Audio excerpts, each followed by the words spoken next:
नूरानी नूर हर बला दूर। सैयद बिलावल शाह नूरानी एक वलीउल्लाह थी गुज़रिया आहिनि। नूरानी बाबा अल मारूफ़ सैयद बिलावल शाह कॾहिं ऐं किथे पैदा थिया, बलूचिस्तान जे हिन इलाइक़े में कॾहिं ऐं किथां हिजरत करे अची सुकूनियत अख़्तियार कयाऊं, इन बारे में का बि मुस्तनिद तारीख़ मौजूद न आहे। अलबत्ता कुझु मुहक़िक़नि ॼाणायो आहे त बलूचिस्तान जे ज़िले लसबेले जी 1907 वारी गज़ेट में बिलावल शाह नूरानी जो ज़िक्र मिले थो त पाण 1445 ईस्वीअ में सिंध खां सफ़र करे हिन माॻ ते आयो ऐं गोकल नाले देव जे बाग़ में क़याम पज़ीर थिया। नेंग शरीफ़ जे जीलानी ख़ानदान वटि रिवायत आहे त शाह बिलावल नूरानी जो तालिक़ नेंग शरीफ़ जे जीलानी ख़ानदान सां आहे। ज़ैदी बलोचिस्तान में मौजूद पीर सैयद कमाल शाह जीलानी ऐं शाह बिलावल नूरानी पाण में भाइर हुआ। शाह बिलावल नूरानी ज़ैदीअ मां सफ़र करे अवल सिंध जे इलाइक़े नेंग शरीफ़ में आया, जितां सफ़र करे लाहौत वारे इलाइक़े में रिहाइश पज़ीर थिया।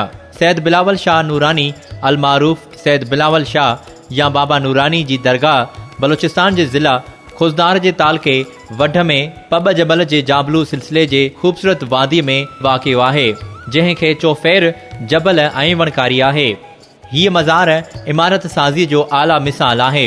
मज़ार ॾांहुं रस्तो मोहब्बत फ़क़ीर जी दरगाह खां निकिरे थो।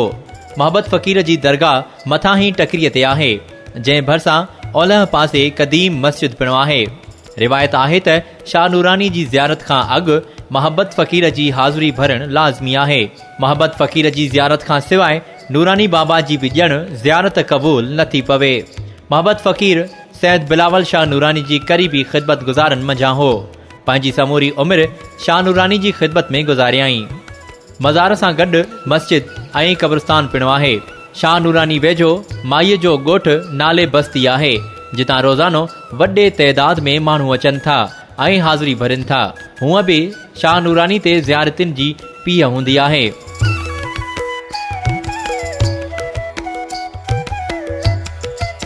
कदमगाह मुबारक वारी दरगाह मुतालिक़ ॿुधायो वञे थो त कदमगाह मुबारक हिकु मुतबरिक जाइ आहे, जिते हज़रत अली करमुल्लाह वजह जा कदम मुबारक जा निशान रखियल आहिनि।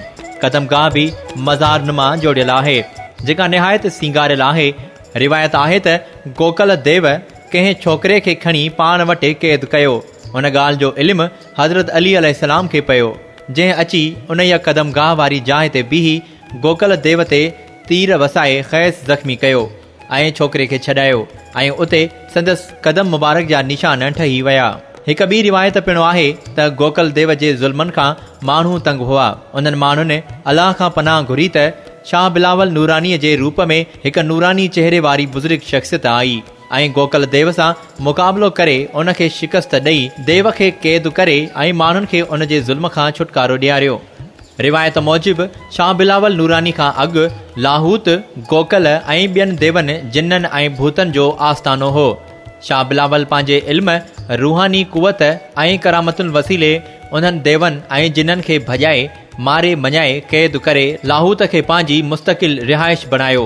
पंहिंजी रूहानी कुवत ऐं करामतुनि सां लाहूत में पाणीअ जा चश्मा वहायाईं।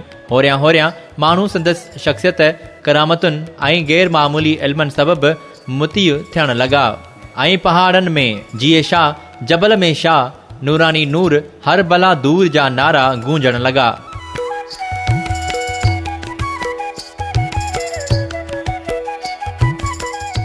लाहूत लामकान वारो गार। लाहूत हिकु आबशार नुमा निहायत ऊचे जबल ते गार वांगुरु जॻह आहे।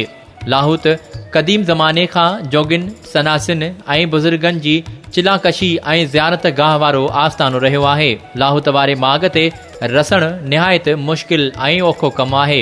जबल खे उभियूं चाढ़ियूं आहिनि, किथे त लोही ॾाकड़ियूं पिणु आहिनि। लाहूत लामकान शाह नूरानी जी मज़ार जे ॾखिण में वाक़िअ आहे।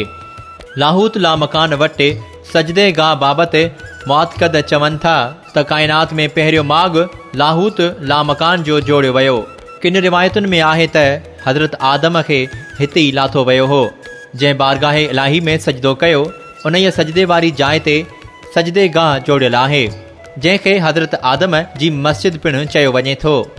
हीअ सजदे गाह लाहूत वारे गार जे रस्ते में आहे।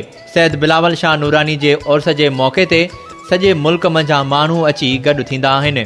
उर्स हर साल 10 रमज़ान ते मुनक़िद थींदो आहे ऐं 3 ॾींहं जारी रहंदो आहे। हर मज़हब जा अक़ीदतमंद शरीक थींदा आहिनि। मेले में बाज़ारूं पिणु लॻाई वेंदियूं आहिनि। हर तरफ़ जीअ शाह जबल में शाह जा नारा गूंजंदा आहिनि।